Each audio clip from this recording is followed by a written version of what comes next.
There's a true story of a soldier that went to war during World War II with only one weapon, the sword of the Spirit, which is the Word of God. And as he single-handedly saved 75 men and pulled them to safety, he kept saying one thing: one more, Lord, one more. And so that's my heart's desire today. That's the reason why I'm making this podcast, to save one more, Lord, one more. So hit that like button, subscribe, and share this content if you've been blessed. Thank you. You say you changed me, and now I'm free, dear Lord. You say you say you changed me, and now I'm free, dear Lord. You changed me. Welcome to the manifesto of a mad black conservative. This your boy Eric Doby, and I'm coming at you guys because I'm mad. I'm mad as a mug, man. Over in Ecclesiastes 7, it says this: a good name is better than a good ointment, and the day of one's death is better than the day of one's birth. It is better to go to a house of mourning than to go to a house of feasting, because that is the end of every man, and the living takes it to heart. Sorrow is better than laughter, for when a face is sad, a heart may be happy. The mind of the wise is in the house of the mourning, while the mind of a fool is in the house of pleasure. It is better to listen to the rebuke of a wise man than for one to listen to the song of fools. So I always say it, like this, that the Bible says that a wise man thinks of death often. And I had to start with that because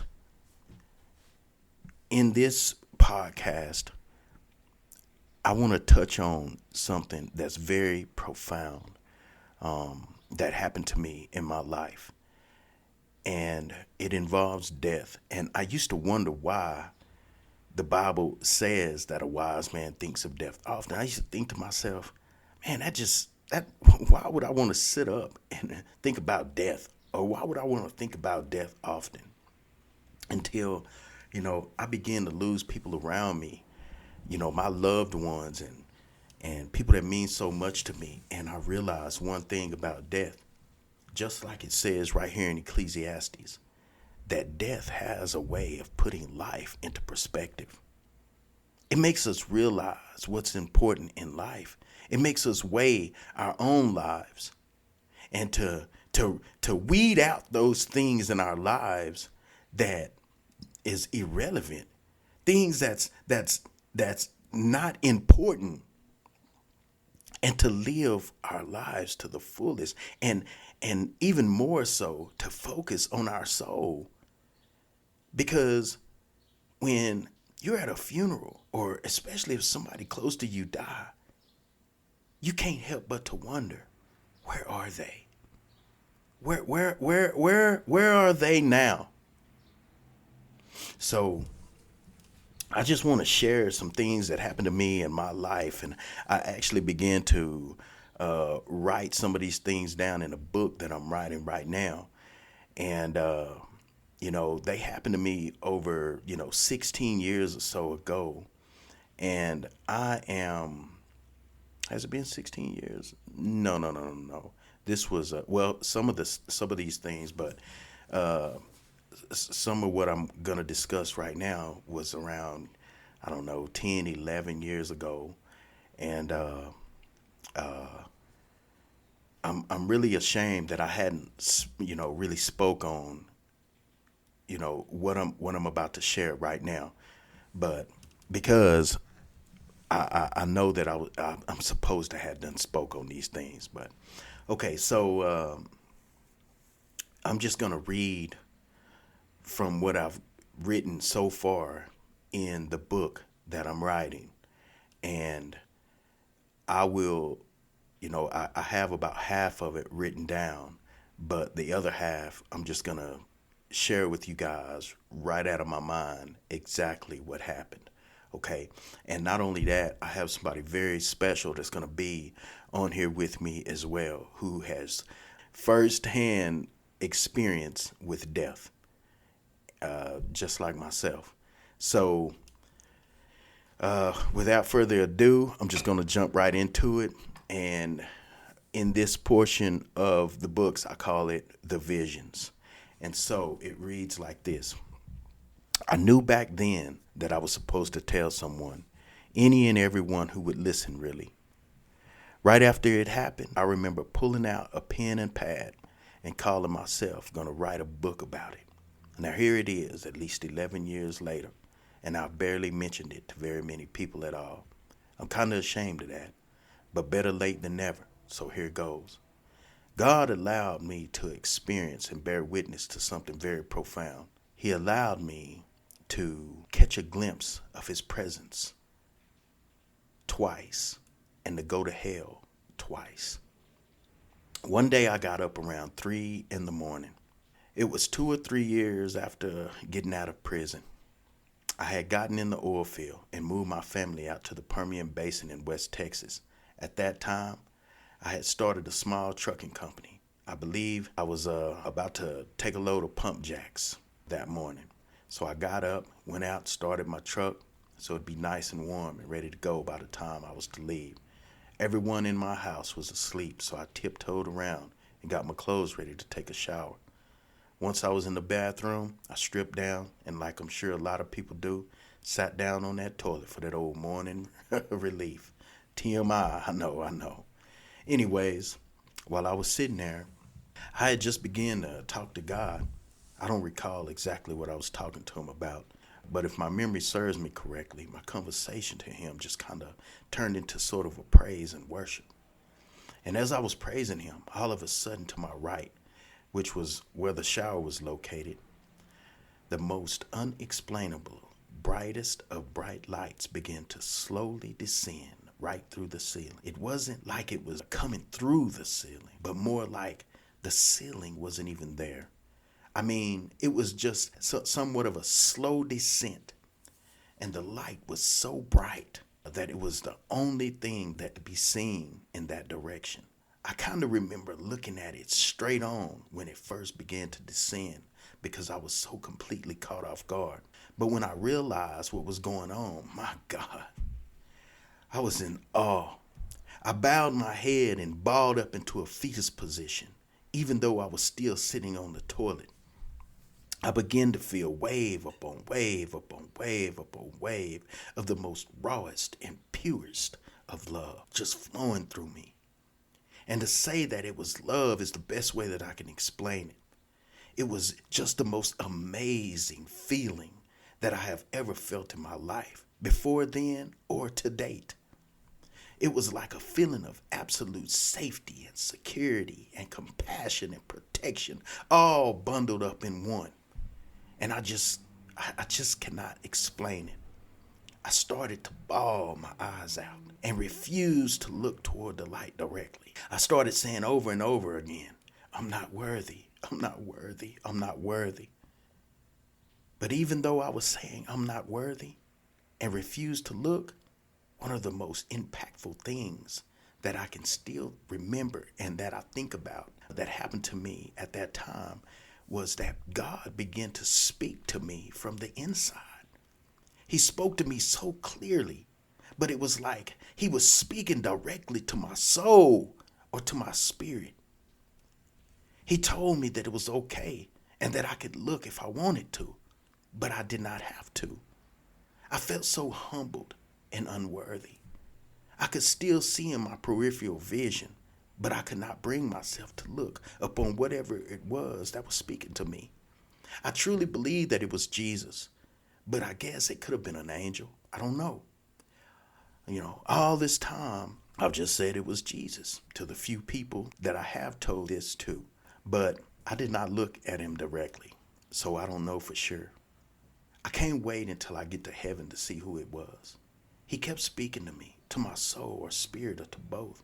I truly cannot explain it, but he kept telling me that he loves me and that he has basically made me worthy to look. This was not something that was a quick occurrence either. It literally lasted for about 15 minutes. And the whole time I was feeling this exhilarating and I just can't put it into words, this love. I was, I, it, and I was by no means afraid at all. It seemed like it would be a terrifying experience, but it was nothing but that. Then, just as slowly as the light descended, it ascended in a like manner.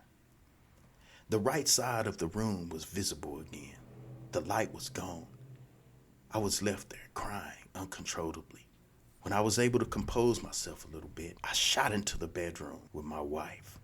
I know this may sound a little extra macho, but up until that very moment, my wife had never seen me cry before.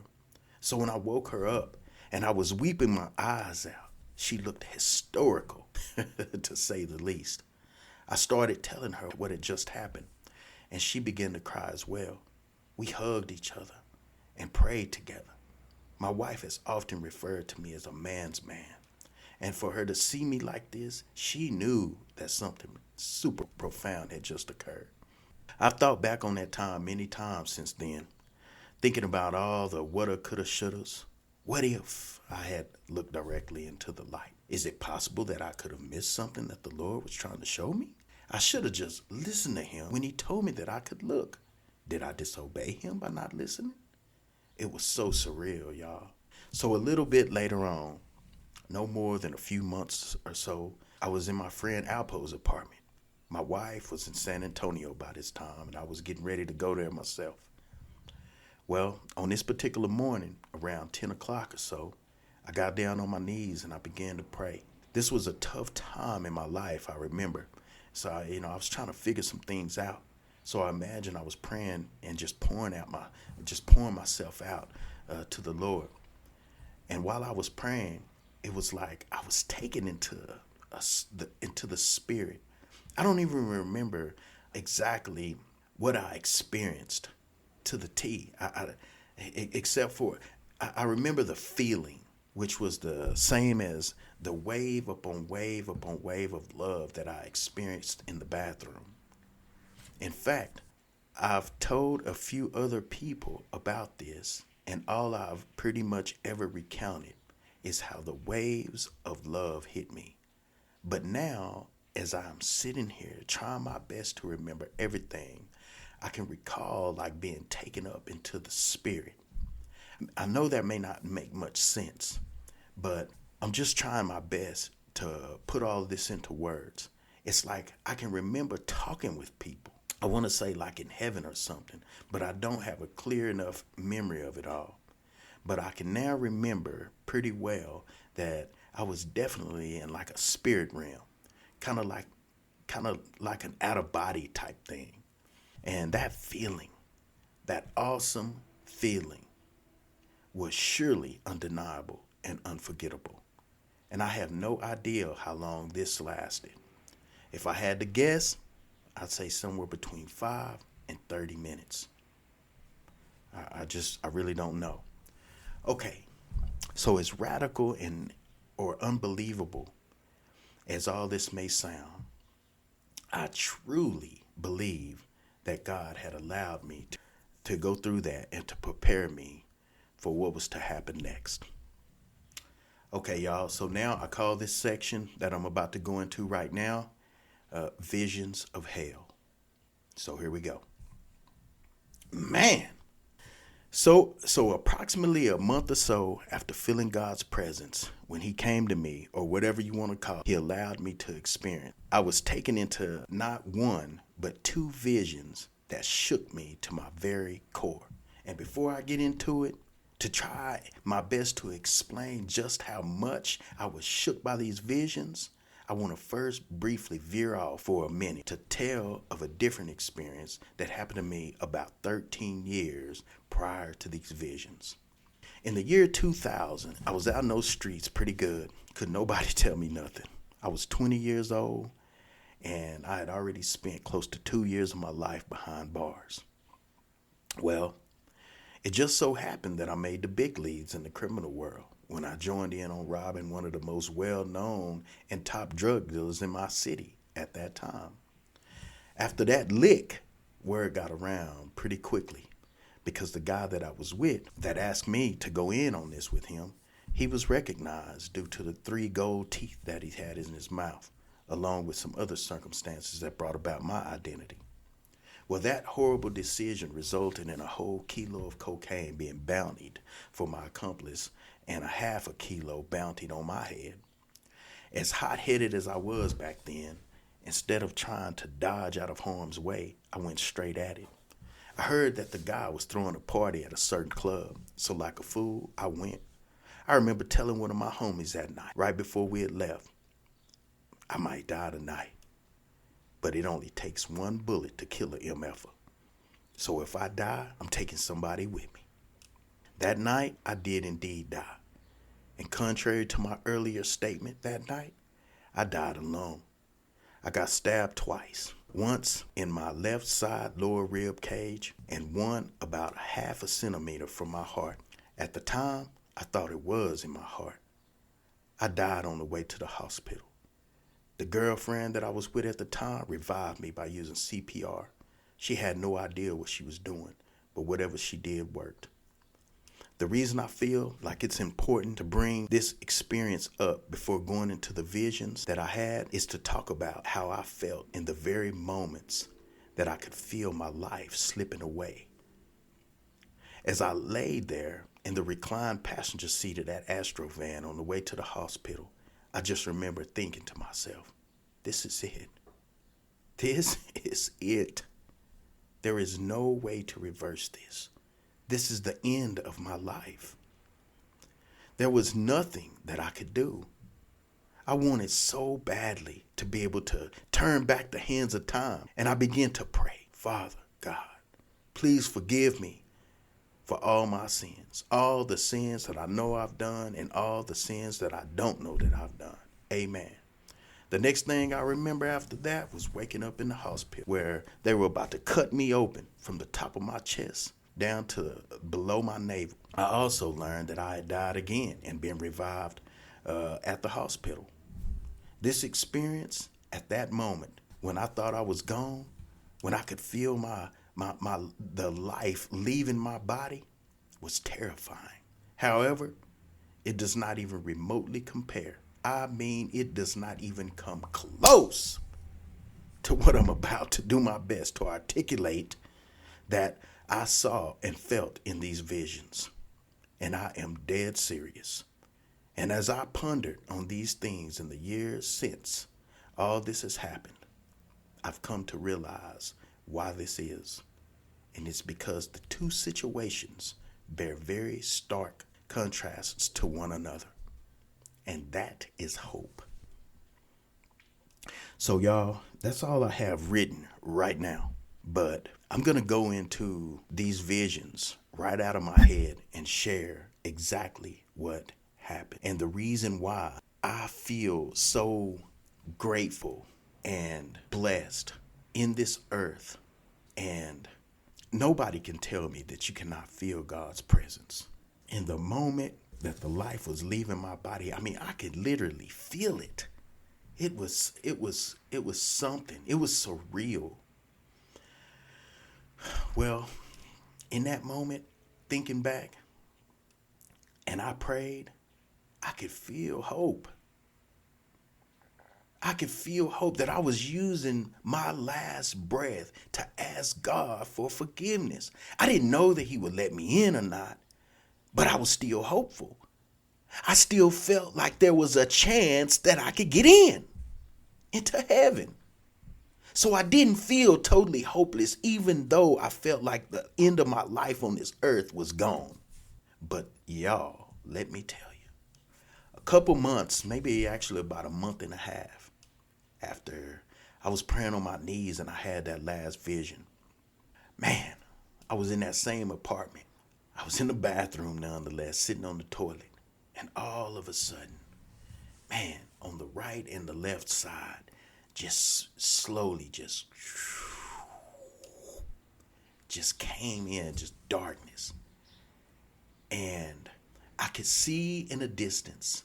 So it was kind of like if you was looking into like an ocean and it didn't have water in it. Just imagine like you on the shore and like I said, there's no water and you can see how it gets deeper and deeper. And then on some levels it's like little drops and then it goes. And that's what it looked like. And it was like I was up on the shore and I can see there was like different things going on to my right side, not far right, but like my like not immediate right, but like out in front of me to the right a little bit, and then out in front of me to the left. And on each side of me to the direct right and left, I just remember seeing like darkness on both sides. Okay, but out in the front right there, I could see, and it was I've heard of people give their accounts of when they went to hell, and they can vividly explain to you some of what they were seeing. But God didn't allow me to get up close enough to see, vividly what was going on.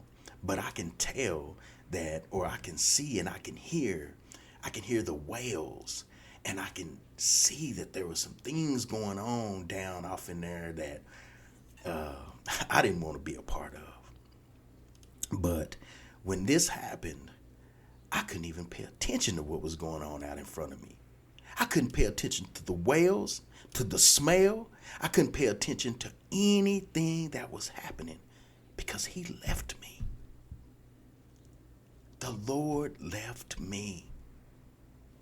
And when I tell you that sense of hopelessness was suffocating. I have never, ever, ever in my life, and I don't ever want, I never want, I don't even like thinking about it.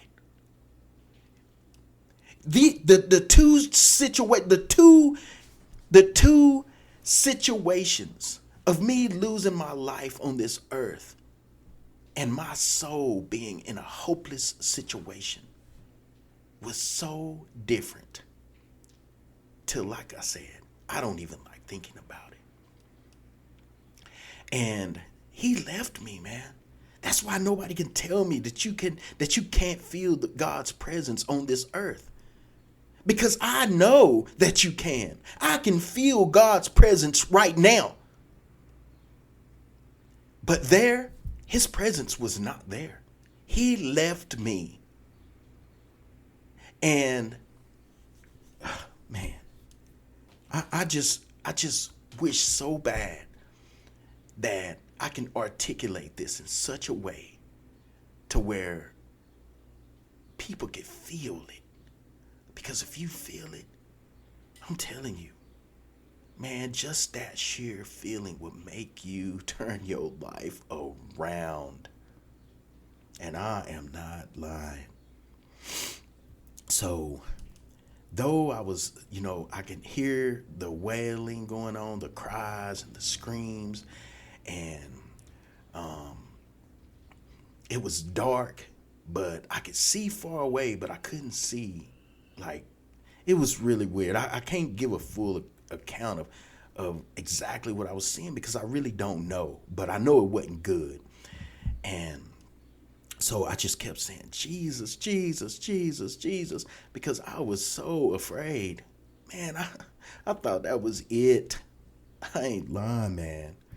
And I just kept saying, Jesus, Jesus, Jesus, Jesus, Jesus, Jesus, Jesus, Jesus. Then all of a sudden, whoosh, man, this power showed up.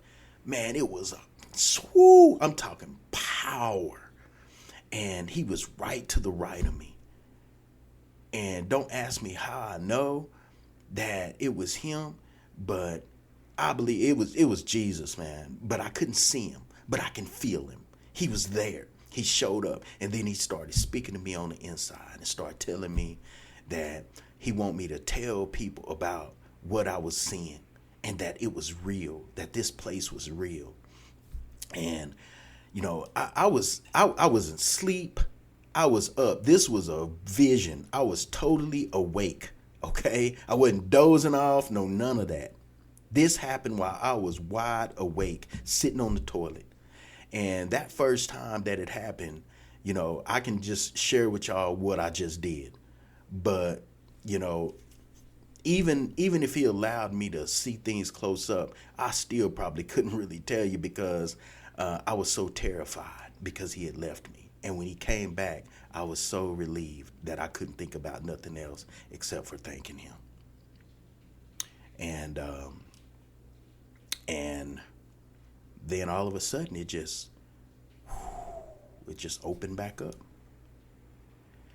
So another day go by, and then the day after that, lo and behold, tell me why this stuff happening while I'm sitting on the toilet, but same toilet, same bathroom, same place. Here we go again. And it was probably around the same time of night. And here it go, come right in from the right and the left. It was like coming in, like, slowly and meeting in the middle. And I knew where I was. And I was in like the same place. And I'm telling you, it was kind of like walking on a beach. But this time he didn't leave me. And man, when I tell you that I was walking with my chest stuck out, man, when you got the Lord on your side, man, I felt it. Like his power, I knew I was untouchable. I knew that all the screams, all the wails, all the cries, the horrible smell, the horrible vision, the night, the darkness, all of it, I knew that it could not touch me and affect me because I had a power that was with me that, as horrible as this was, it could not fade me, could not touch me, could not affect me. And that's our God. And I felt that power. And this time, he never left me. And for the life of me, I cannot tell you everything that he talked to me about, but I know he was talking to me, and he's talking to me on the inside. And I never laid eyes on the Lord like physically, like I couldn't see him, but his presence was there, and I knew he was there. And he kept talking to me, and I'm telling y'all, man, he talked to me, and he told me I can't wait to see him so he can bring my mind back into remembrance of what all we talked about, because I truly don't know, but I do know that he, what I do remember, and he allowed me to remember, is that I need to tell people about this place and that it's real. And we walked, and I could hear and see terrifying things that was happening, but I couldn't get up close. And so, anyways, it was very, very profound, and I should have been sharing this story. And, I just through the years, I've just barely shared it with anybody. And I'm really ashamed of that, especially when I can sit here and say that he told me to tell people. And at first I was like, man, when it happened, I was just so overwhelmed. I was going to write a book and all this. And then life just, that's even the reason why I'm doing this podcast right now, because I begin to realize that we can chase our so-called dreams and success stories in this life and get so busybodied, taking care of our families and trying to run a business or whatever, to one day, we'll look up and, man, like me, I look up one day and I'm like, I'm 44 years old. I cannot believe this. Like, it seems like I was just in middle school. I was just there. I can remember right in middle school in the 8th grade getting caught with a pistol at school. I mean, these things it just happened. And all of a sudden we look back and life has passed us by. And it has taken some hard knocks in the last couple years in my life that has really got me in the mindset of, I don't care. I'm going to tell somebody. I'm going to use the rest of my life to tell somebody. And I started asking God, what do you want me to do? What do you want me to do? I don't feel like I don't, I'm not a preacher. You didn't make me to be a pastor. You know, I feel like I used to always say, Caruso, a proclaimer, I'm a proclaimer, which we all are. God made us all to proclaim and to hurl his word throughout the earth. And, the way my mind works, I'm like, I'm not a street preacher. You didn't make me feel like, I'm supposed to get out on the street corner and start yelling your word, but I want to hurl your word from the rooftops in some way. What do I do, God? And one day I was talking to my brother Tim about it, and he said, man, you should start a podcast. And I said, you know what? I started thinking about it because I don't really like doing, stuff like this. I'm not even going to lie, but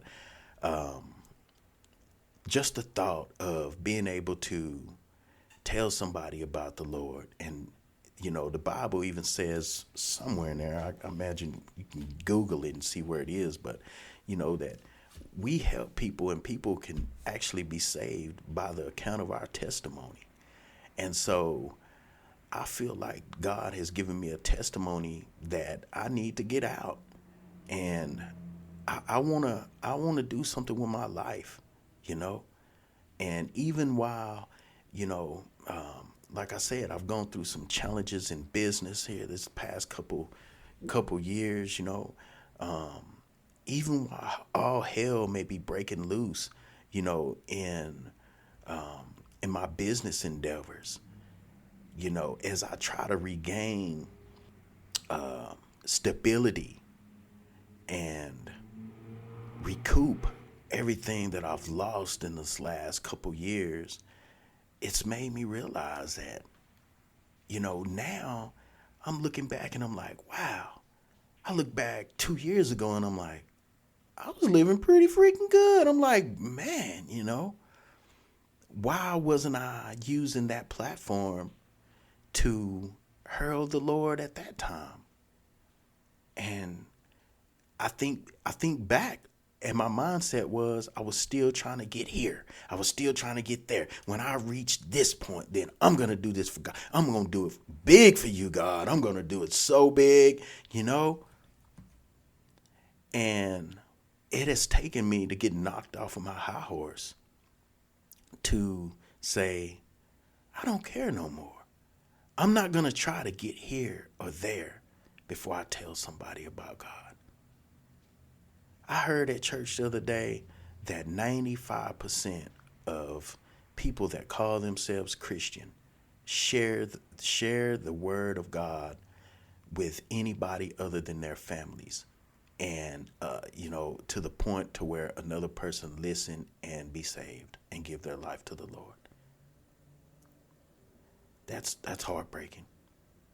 So with that being said, once again, I am my sister in the Lord, Etta. She has not called me. So I'm just going to probably break down and do a part 2 to this right here. Maybe even just, kind of edit and add her in on this some type of way because she's got a story to tell as well. And, I just hope somebody be blessed by what I've gone through, So, y'all, don't forget to like. Don't forget to subscribe. Don't forget to share this content if you've been blessed by it. And, all I'm trying to do is get the word out, which I believe you should too, And, if you're not doing it yourself, the least you can do is press that like button, subscribe, let the algorithms or however you said take over, and let your thumbs up reach someone else so that they may hear and be blessed. And with everything that's going on in the world, we need it. We've had over 18 million people pour into our country. Here in America, we have wars and rumors of wars, just like the Bible say that was going to happen. We have the Euphrates River drying up. You have nations rising up against Israel. You have the red heifer. 5 of them been brought from Texas or taken to Israel. Hamas spokesman saying that that's the reason why they broke out war against Israel. October 7th is because the red heifers. Israel due to sacrifice these red heifers on Passover, April 22nd, 2024. And, right where the dome of the rock stands, people, this stuff is big. We have a lot going on. We have prophecy upon prophecy upon prophecy being fulfilled. And we better get serious and realize that when God instructs us as wise people to think about death often, that he's doing it because he loves us and he wants us to put our lives and our souls, our eternity, our lives spent, our souls spent in eternity into perspective. Jesus talked more about hell than he did heaven. So please get your lives together and let's do this thing. Love y'all. And I'm just saying, hey, get mad enough to do something. Get mad enough to do something with your life for the Lord. Peace out. Chains off me. Darkness has to go. Darkness has no